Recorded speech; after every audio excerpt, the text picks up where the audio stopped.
So welcome to Challenge the Road. We're going to do Let's Talk Cars, give you a bit of insight to what I'm thinking. It's pretty stressful time in the car marketplace at the moment with what to do, and I was going to just give you my sort of thoughts on the market. Well, I've gone to a full electric car.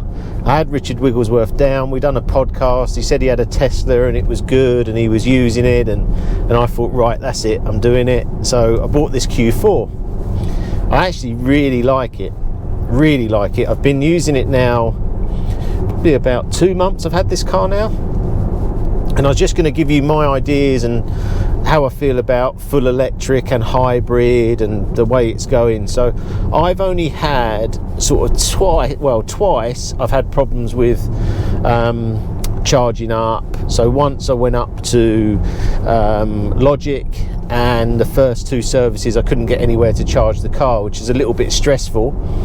But the third one, it actually worked perfectly. I had to stay in the services sort of 50 minutes. I got to Logic and I got back and it was absolutely fine. So I think that charging network obviously needs to improve if I'm going on the motorway a lot more. The other time I had a problem was at the weekend. My daughters had hockey. I only had about 20 miles left, so I'd run it quite low for me, and I plugged it in, come out in the morning, girls were ready to go, it hadn't charged, and that caused a little bit of a problem because my wife was away.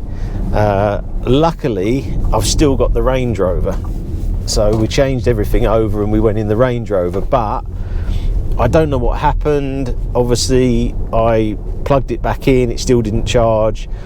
Went to the main socket, turned it on and off, and it started charging again. So that was a little bit annoying.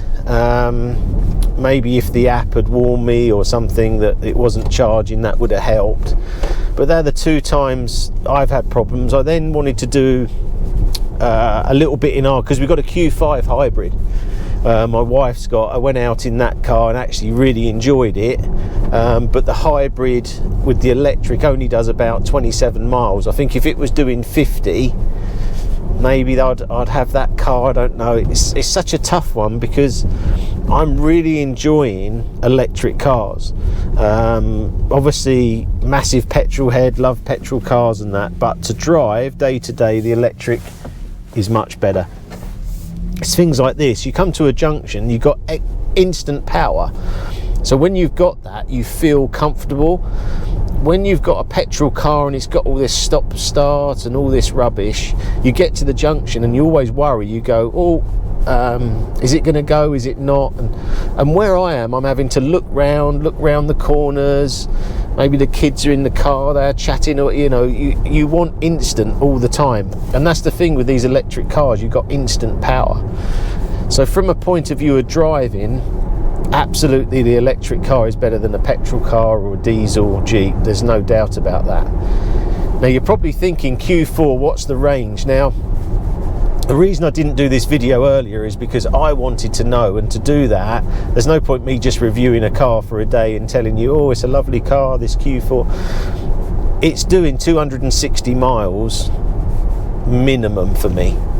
I think that's really good, really good. I'm using a normal 3-pin charger. I haven't even put in the fast charger, and I'm 2 months in and I'm not overly struggling with that. I'm just sort of planning a little bit more what I do. I tend to on a Sunday to stay in and let it charge like almost 24 hours, because it does take about 30 hours to fully charge from a 3-pin plug, but I'm doing it. It's not a problem, and I'm really enjoying the whole experience of electric. Now this car is the slower one, so I think it does 0 to 60 in about 8 seconds, but to me it's not lacking in power. I haven't really noticed any times where I thought I need more power, but it is rear wheel drive and I really wanted all wheel drive. So what I did was, when I got this one, I ordered the all wheel drive version, which I'll be getting in April, May. In my head I thought this would be, because it's electric, a little bit wheel spinny, and a lot of the roads I'm sort of on hills and coming out of junctions, but again I haven't noticed that as well, so I'm not sure if I made the right decision. But I think in England it's nice to have a four-wheel drive vehicle. So should you buy an electric car, a full electric car? I think absolutely, if it fits your lifestyle. If you've got a house that has a socket there, I think you can do it. If you had two cars in your household, I'd definitely have one electric and I'd have one hybrid, or even, you know, one electric and one diesel. Maybe rotate the cars for what the journeys that you need. I'm not sure if I was doing motorway journeys, I definitely wouldn't, probably wouldn't go full electric unless it's a Tesla, just because I would be, you know, just a bit edgy, and I'd still be edgy now. If you said to me drive over 260 miles, I'd be starting to think about planning that. Whereas if I was, you know, in my wife's hybrid, I wouldn't have to worry. I'd just go. I wouldn't even be a second thought on that. But I think on normal journeys, road journeys to and from work, if you can get an electric car with over sort of 180 miles, I think you're in a strong position.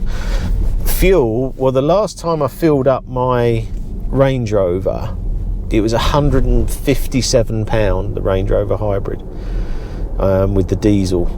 So on this at the moment, I think I'm spending about £18 a month.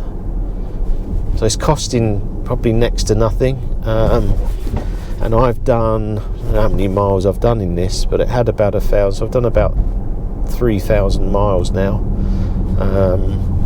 Other features on the car, I like these. You got the gears here, but obviously it's regenerating the battery, so it's like a gear. I don't see that on the paddle, but I actually like, when I'm doing down hills like this, I'll just pull the paddle a couple of times and it regenerates into the battery. And I actually quite like that, because it feels like I've actually got gears, and I'm able to get more and more miles out of the car by doing that.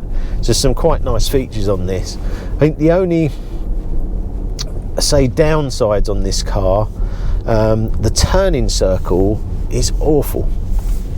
When I park, I just don't even park straight. I have to go past, mess around to get back. So it's just being aware of that when you think you can turn in. So I don't know long term whether this Q4 would have sort of rear wheel steering to help you, but the steering is terrible. Actually, the actual turning lock is terrible trying to park, and it makes the car feel a bit bigger than it should. I'm missing the rear view camera on this. I wish I had that, and I do like that 360 camera, so on the new one I've ordered that I have that. But yeah, otherwise I'm really enjoying it. I say it's not for everyone, a full electric car, but I think this is probably one of the best. I like Audi, I like the design, everything seems to work well. There seems a lot more room in here, door pockets, the way you can put your water bottles, everything's really good. The phone is amazing. I've been selling phones for 30 years, and this is the only car that keeps signal everywhere, ever. Apart from, I say the only time, is when you used to have the old Nokia 6310 with a car kit, and that got signal everywhere, and then we went to Bluetooth and it all went wrong. But now, it's really, really good signal. So yeah, that's a quick update. Q4, fantastic, go for it if you can, but the Q5 hybrid's amazing too. They're both lovely to drive. So yeah, if you're in the market, as I say, and it works for you, I'd definitely, you know, get into a full electric. These Q4s are lovely. There's some really other nice ones as well. I see Hyundai do a really good one. Kia have got some great ones as well. So yeah, I'm really impressed, and being a petrol head, I think the driving experience is really good. So look out for more videos. We'll be bringing you more soon. And what am I going to say? And I know what I've got to say. Dan's in my head.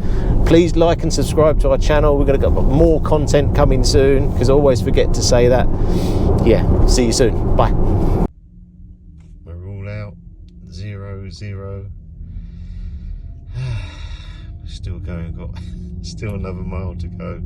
Got to get home. I think I'm just about to find out what happens when you have no battery in an electric car and you're 2 miles from home. I could be walking. I done it, but I was a little bit worried what happens if I run out of battery. Do I lose all my lights? There must be a backup system, so yeah. But I had to go a bit of a different way home, a bit more downhill to get back, but I'm back.